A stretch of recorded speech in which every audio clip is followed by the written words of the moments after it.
Hello, my friends, and welcome to Perfect Practice. I am so honored to host you today, and we've got a very, very important conversation that Aron and I are going to have. And I am so thrilled that you're joining us today because you're going to learn about the things about building a practice, strategies that you've all heard of. And what we're going to do is we're going to break down if these strategies are overrated or underrated. But before we get into that, let's set an intention. Aron, what's your intention for today? My intention is to uncover the truth, just based on your experience, maybe things that I've seen, and just to help people see things from a more nuanced lens. Not everything's black and white. So that's my intention. How about yours? Okay, awesome. My intention is to answer these questions that people have in their minds, right, when they're building their business, and shed some light in terms of what's important. Maybe some things are important, but they might be important in later stages of your business. And maybe some things are more important early on in your business that we may be potentially missing. So my intention is to hold space for clarity for practitioners that are listening. And, I want each and every one of us to give ourselves permission to forgive ourselves. You might be overemphasizing certain things in your practice that may make you feel like you're spinning your wheels. So just forgive yourself and start with a clean slate. And my intention is also to help people figure out what they need to focus on and what's the next, stepping stone that they need to step on to move forward and in the right direction and help more people. Ultimately, that's our goal, right? The purpose of building our business is so that we can help more people.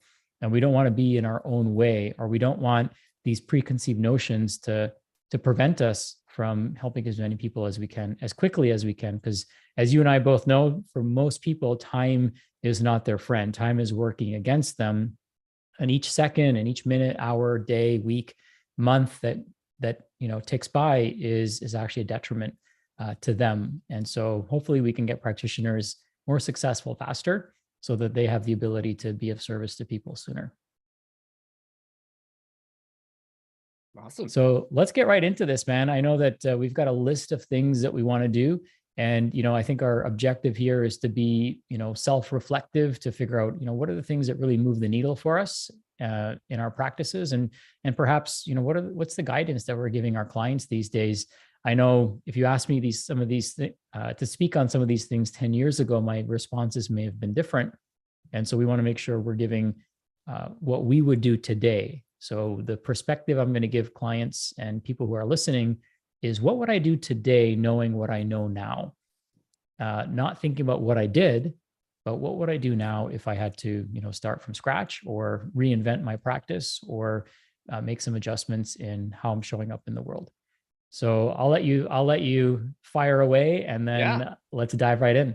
Yeah, my idea for doing this was to play a little bit of game, right? It's a bit of a game. There's no right or wrong. So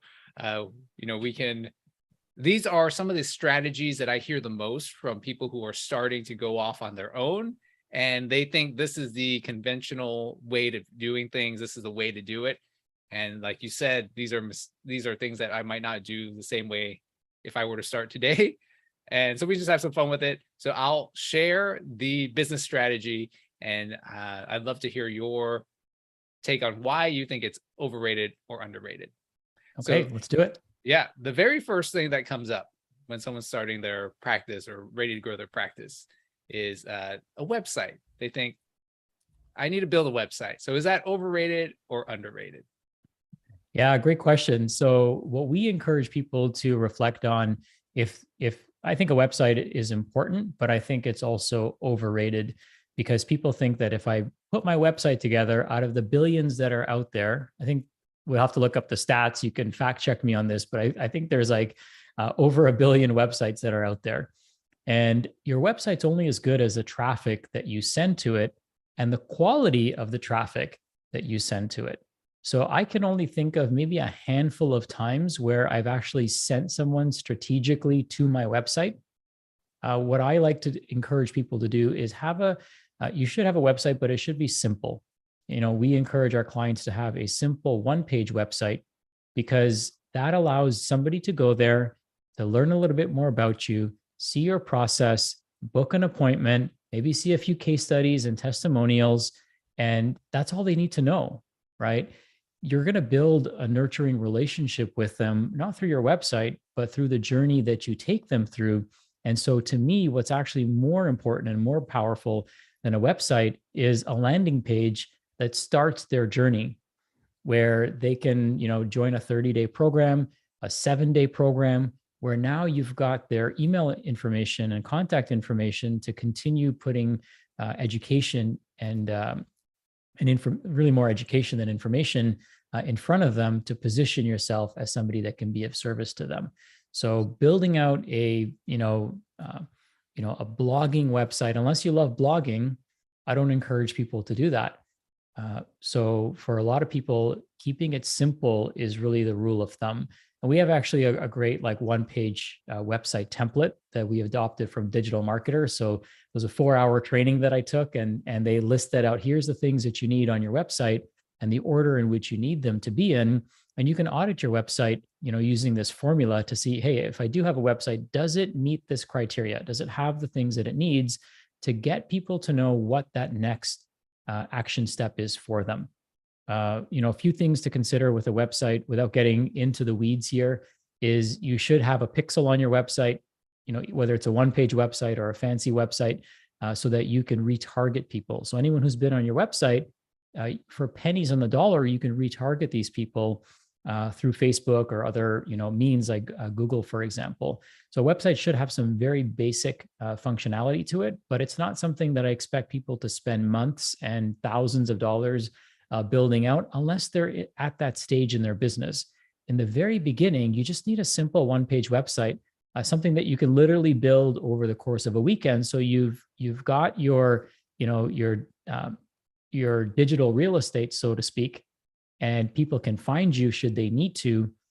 But where you're driving traffic and sending traffic to is very rarely going to be your website. It's going to be to a lead magnet that is specifically designed for the audience that you're trying to help and support. Because sometimes your website can be overwhelming, right?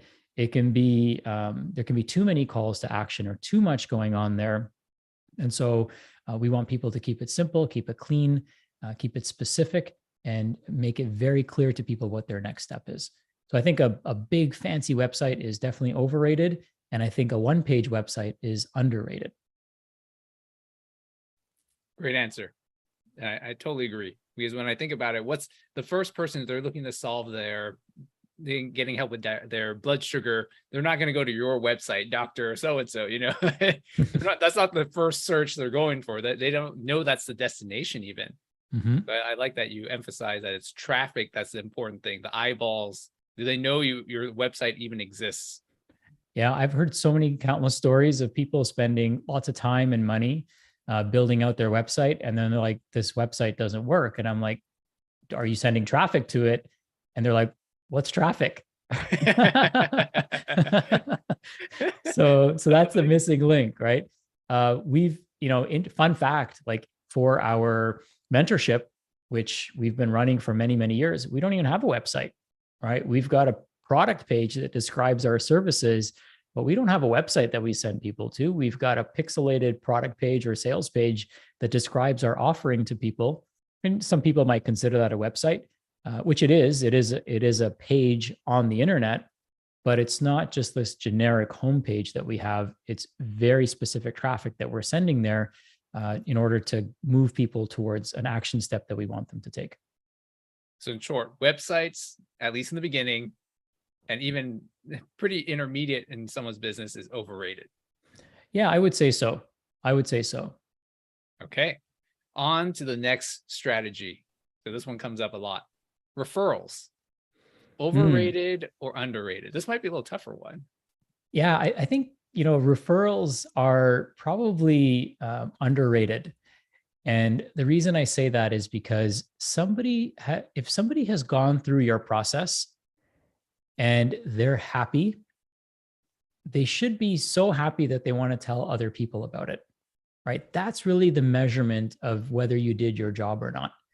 Sending more traffic or making more sales to a process that people aren't excited to refer to, tells us where the problem is. So we should be having or experiencing at least 30% of our new patients or new clients ideally coming from referrals, because that tells us that people are happy with the results. They can't stop talking about it. People are witnessing the outcomes that they're generating, and they're happy with the experience that they have. One thing that I've said for many years is people don't refer based on results; they refer based on experience. So we have to use our referrals as a metric of, did we create a meaningful experience for people, and can they see themselves going through this process again? Can they see their colleagues, their loved ones going through this process, so that they can experience the same benefits? Many times I'm sure many practitioners here have created amazing outcomes for people, and then we're kind of left scratching our head as to why am I not getting more referrals? So then don't question your process, question your outcomes, question the experience you're creating for people. Is it memorable? Are you going the extra mile? Oftentimes the extra mile is simply an inch. And if you're not getting enough referrals, then I would, just tap into that. What could we do a little bit different? Sometimes it's a matter of asking or creating a focus group and asking people questions, right? What would it take for you to tell everyone and scream from the rooftops that this is where they need to go? It might not be what you think. And it's going to be different for each practice. It's going to be different for each avatar. But what is it that people are looking for? And what experience and journey do you have to take them on to make them hyper referrers and really ambassadors and stewards of your brand? That would be the ultimate question. So referrals are probably, in my opinion, very much underrated. That should be our primary focus. That's the holy grail, is to move to a referral-based practice. As an example, with Living Proof, we've spent pretty much $0 on marketing, and we're consistently getting referrals that are coming in on a weekly basis that keeps our team happy. It keeps our clients happy, and people are very grateful to refer because of the experience and the outcomes. Right? We have to have both. We have to have an awesome outcome, but we also have to create a great experience. Now, here's the thing that's important for practitioners to know. Because people refer based on their experience, they can refer immediately, right? If we're relying on them to create an outcome to refer, then that referral may not come until 6 months from now, right? Or a year from now, when that person achieves whatever their definition of success is. But if we create an awesome, enjoyable experience for them, from the package that they get, from the follow-up that they receive, from the intentionality of how they feel, or the feeling that they get in working with you, that's going to be an opportunity for them to refer immediately. They don't have to wait until they get an outcome. They're so sure that their friends and family are going to benefit from this that they can start referring immediately. I like that perspective. And can I share a slightly different experience I've had with referrals, but with the caveat? I think everything absolutely. you said is absolutely true. I would say it's overrated if you have not developed a process or an experience to make something of those referrals, or if you haven't communicated clearly what is a good referral. Because sometimes if you're looking for referrals, you go to a networking group and you're not clear about who it is you're trying to serve or what experience you're trying to deliver. Oftentimes you'll get people sent to you who are not actually a good fit. Or they have like, why am I here? Someone just said, you ever experience that when someone refers someone to you, but they're like, someone just said I should talk to you, but I don't know why. And it's a little harder in that situation. Then you're starting to be in a sales.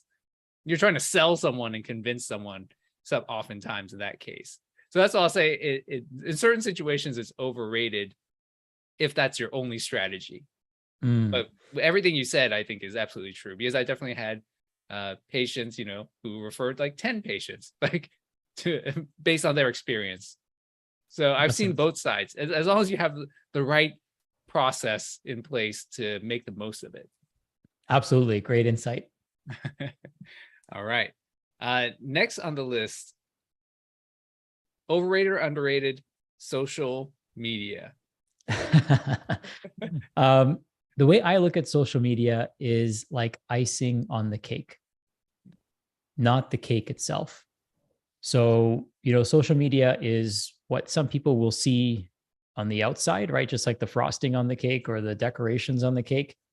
But usually people, when they eat a cake, they avoid, right, the frosting. They avoid the icing, right? They, if they're, especially if they're health conscious.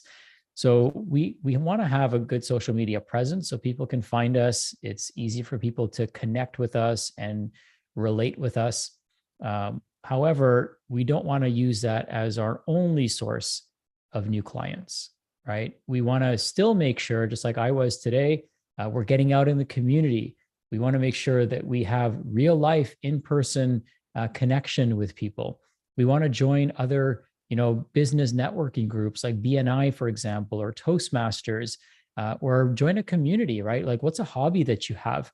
Like, one of the things that I found really interesting is no matter where you go, people are interested in their health. So you could go to a woodworking class and you would be of benefit to those people, right? Every single person there, you have a common, thread or a golden thread that aligns you, which is woodworking. But guess what? You also have another golden thread, which is health and wellness. Everyone wants that.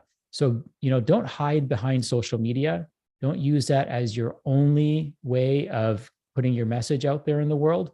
Get out there and connect with people in community, right? What would you do if you didn't have social media? How would you build your business, right? You'd be out there networking with people, maybe connecting with other businesses, maybe patroning other businesses, connecting with other entrepreneurs. So I would say that the real cake is those real life connections, and the icing is sweet, but it's not the cake. So it makes things look good and makes things look polished, but we want to really focus on, the cake, not the icing. So social media is great. I think it can be overrated if it's our only source of connecting with people. And then in some businesses that might make a lot of sense. However, in our business of helping people get well, I mean, who better to help than people locally in our community, right? And, there's so many ways that we can connect, with people that are local to us. So I would encourage people to do that. So social media just amplifies the stuff that would happen in real life. Yeah, And exactly. hopefully that's the case. Hopefully it's not masking a bad cake. Yeah. Hopefully the cake is quality. You can't cover up a bad cake forever. Right, exactly. Can't put lipstick on a pig, right? Yeah, exactly. Can't put icing on a bad cake. So I think in many ways it could be overrated if it's our only source. However, do not underestimate the power of social media. I can honestly say that there's been many doors that have been opened up for me because of my social media presence. And perhaps these people would have never heard of me, or maybe it would have taken them longer to find me and connect with me had it not been for social media. So I'm not saying it isn't powerful, but there's nothing more powerful than in-person local connections with people who are like-minded, right? And I never want people to think that that isn't immediately and always available to them, because to me, nose to nose, toes to toes is probably the most powerful way of connecting with people. Nothing beats a good hug. There you go. Exactly. Okay, next on the list, overrated or underrated communication skills. So it's kind of a broad one, but communication skills broadly. Yeah, this is a good topic, right? And there's a lot to unpack here. I would say that it's underrated. So our ability to communicate and articulate is probably the most important skill set that we have. It's what separates us from all the other animals on the planet, right? Is this complex set of communication skills that we have, not just our body language, not just our facial expressions, our voice, our tonality, but also in understanding how that other person wants to be communicated to. So a framework that we use, and I know you're familiar with this, Aron, is the DISC framework, because just because I want to be communicated to a certain way, it doesn't mean that you want to be communicated to a certain way. So knowing this about the other person and being able to clue into what this person's needs are, what do they need to hear? What aspects of your program or process do need to be emphasized for them in order for them to, lean in and really hear your message and feel like you're really speaking to them and for them? That's very important. Now, communication is also our copywriting skills. And so, that's an important skill that we really have to develop as well. A lot of times people will say, Sachin, do you have a copywriter that you can recommend? And then my question back to them is, how do you know if they're writing good copy? Right? If you're not good at recognizing what good copy is, or you don't have a framework or a way of measuring it, then how do you even know if the work that they're doing is good? So I always tell people to develop that skill yourself. And my friend Jennifer Hootie has, great frameworks like the 5 C's, for example. I know we've gone over that, so I won't belabor that here. But using frameworks, you can actually become better at articulating and communicating your message so it lands for other people. And I always invite people to become better themselves instead of outsourcing that communication. So it's our verbal communication, it's our inflections in our voice, it's our body language, right? 80% of communication is nonverbal. It's also our written word, right? Our emails, our social media copy, the email responses that we send to our clients. These are all very important skills that we should develop in our business. And they are going to be, in most instances, underrated by people, right? It's easy for us to get caught up on how things look, but what things say is more important. So an example, when you have a website, there's 3 people involved in building a website. There is a developer who makes sure the website actually works and, it displays on mobile and different devices and browsers the way it's supposed to. There is a graphic person who makes it look pretty. And then there's a copywriter. And the person that gets paid the most, believe it or not, is the copywriter, because what your website says is sometimes far more important than even how it functions. If your website says the right things, then people will almost forget or forgive if there's a broken link. They'll contact you and say, hey, this link is broken. How do I get in touch with you? Because I like what I'm reading here. But if your website doesn't say or doesn't compel the client to take that next step, then it doesn't even matter if your links work or not, because it's not speaking to them. And that is really boils down to how well we communicate what it is that we do. I also like keeping things super simple. So metaphors are an excellent way for us to communicate, especially as practitioners when we're trying to convey complex ideas. How can you make it simple for that person to understand so that the light bulb goes off for them? So a simple example, there's plenty that I can give, but a simple example is we all know people bounce around from diet to diet, right? And the simple thing I ask them is, hey, does putting better fuel or premium fuel in your car make you a better driver? And the answer is no, right? So it's possible that eating a healthier diet doesn't mean that you're going to have better health. It definitely sets the stage, but you have to learn how to drive in order to fully leverage that food, right? In order to fully leverage that fuel where it actually makes a difference. So metaphors like that really help, get the point across really simply for people. And now it's a matter of, can we communicate that to them and make it simple? Because if we can explain things in a simple way, then our clients feel empowered and they feel smart, and they can actually go back and explain it to somebody else, right? They can go back to their spouse and explain it. Hey, it's like this, right?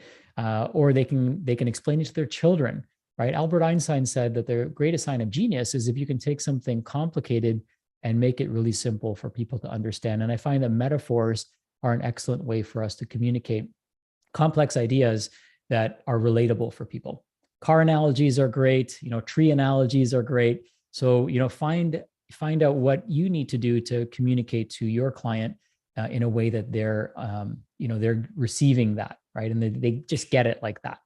So in my opinion, I would say many practitioners underrate the power of communication, whether it's public speaking, whether it's written word, whether it's how they present their emails, or even if it's understanding the communication style of the individual that we're trying to get this message across to.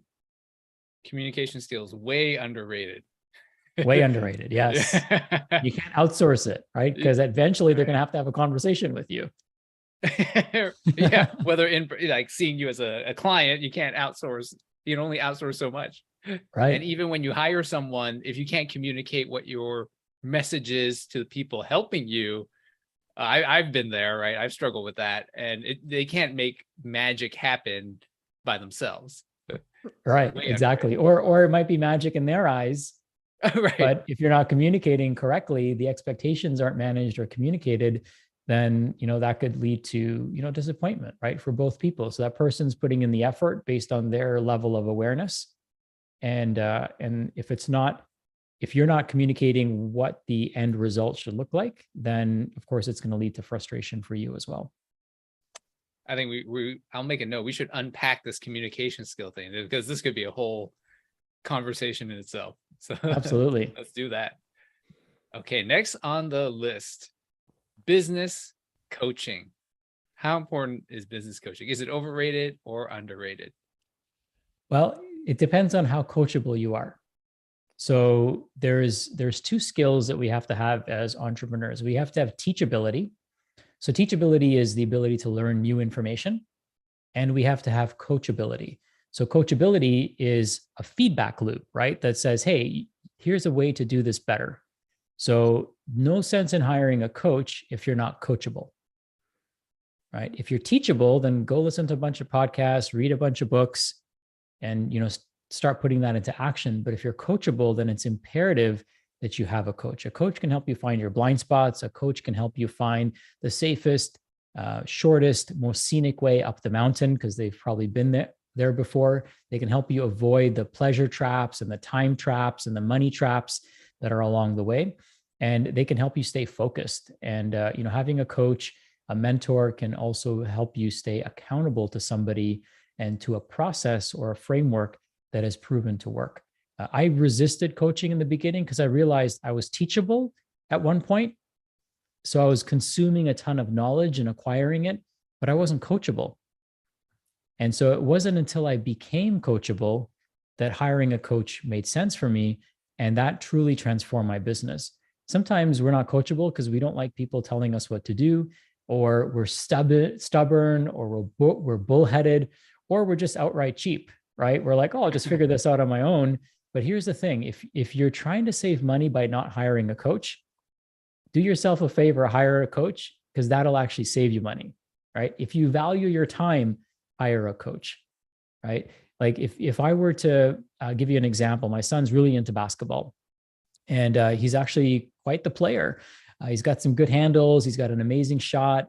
He actually beat his coach yesterday in a 3-point contest, which was super impressive. He hit the game-winning shot last week at his game. So I told him, I said, Devin, I'm going to hire you a coach so that you can develop these skills early on in your basketball journey, not when you're 18 and you've got 6 years of bad habits or tweaks that we now need to rewire. So the earlier you hire a coach, the better you can get, and the faster you will get better, which I think is what we're all after, right? We're all here to help more people faster. And if we can do that with less pain and suffering ourselves, then being coachable, I think, is a powerful skill that we should have. So coachability is a skill set. And I would say business coaching is very, very underrated. I always tell people it's almost like health coaching, right? I wish you came to me sooner. I wish you came to me before, stuff was going sideways. It would have been so much easier to help you. So agree. Business coaching, underrated. As long as you're coachable. As long as you're coachable. Yeah, exactly. As long as you're not expecting to pay a coach to do it for you, or to, snap their finger and make all the problems go away. Not the right mindset going into coaching. Yeah. And one other thing I would say that, kind of goes along with business coaching is you want to make sure that you also have a community. So what should come along with coaching is community of people who are on a similar journey as you, so that you have not just one person that's guiding you, but you have hundreds, if not thousands of years of experience within that community that can hold space for you, that can inspire you, that can hold you accountable, that resonates with you, that shares the same values as you. So I would say, just a little ad lib here, is that business coaching and definitely community is underrated. Love it. Okay, next one. I know we're being mindful of time. So next one is continuing medical education. Overrated or underrated? Well, it depends on what stage of your business you're at, right? I think that there's definitely a stage where, this is important. For some people, it's absolutely necessary, right, to maintain their license. However, it's important that we recognize that we probably already know enough to help people.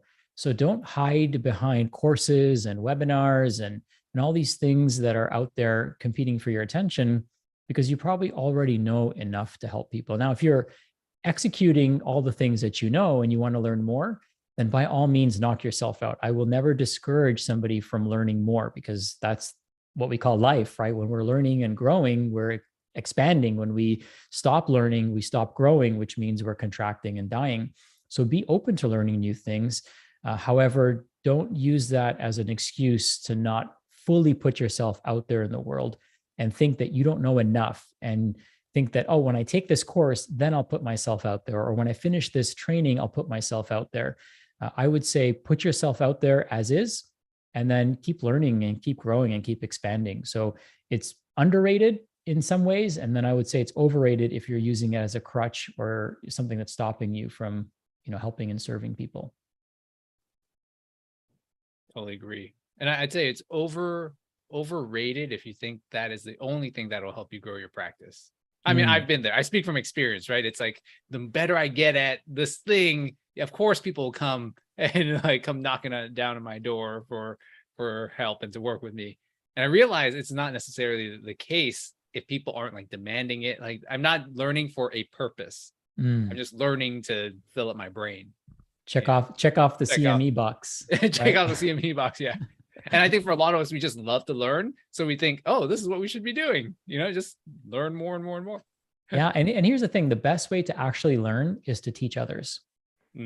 Right. So, whatever you're learning, whatever new knowledge you're picking up, the best way to retain it is to teach it to other people. So I would say if you're not doing that, you're definitely underutilizing what, continuing education and continued knowledge and growth has to offer you. And CME is like a small box when it comes to growth. You could be listening to podcasts, you could be reading books, you could be, downloading YouTube videos and watching those. So there's lots of ways that we can continue to sharpen our skill set, but never let that hold you back from helping people. Great advice. Okay, next couple here. Personal development, overrated or underrated? I think, it's important that we develop ourselves. The analogy I use is you're the trunk of a tree. And if you want to grow all the branches on the tree, you've got to grow yourself first. And this includes things like self-care, right? Building a callus around your mind, as David Goggins would say, really finding gratitude and equanimity and being hungry but content at the same time. So we want to be our healthiest, sharpest, most loving version of ourselves as much as we can be. And for some of us, we may already have that, and we may just sharpen that sword periodically as we need to.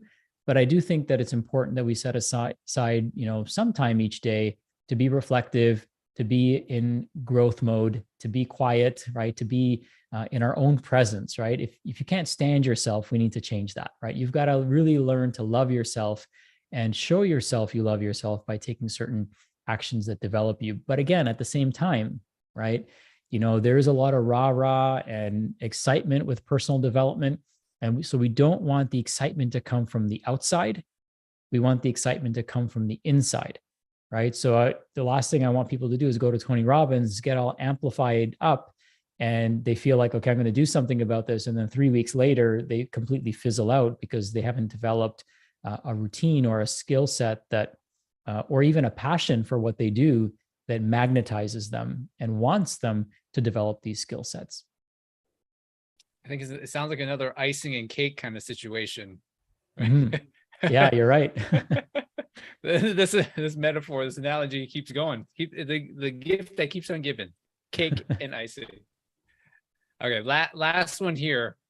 This one has gotten a lot of attention recently. Morning routines, especially like entrepreneurship, morning routines, overrated or underrated?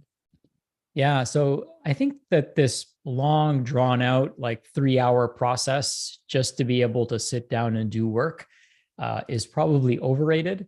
I think that if you study the most successful people, they're just get up and go, right? They're amplified and excited and magnetized to what they are actually doing.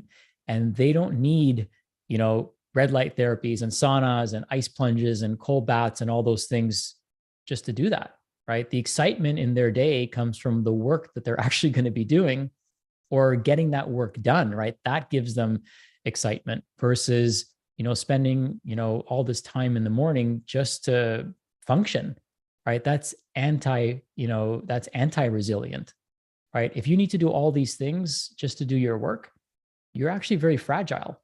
Now it's great to, when you have time, I never encourage people to just get out of bed and have a stressful morning, right? Sometimes that happens too, right? So I encourage people to start their day blissfully, be very intentional, right? So have brief amounts of gratitude. You don't have to write a million pages in your gratitude journal.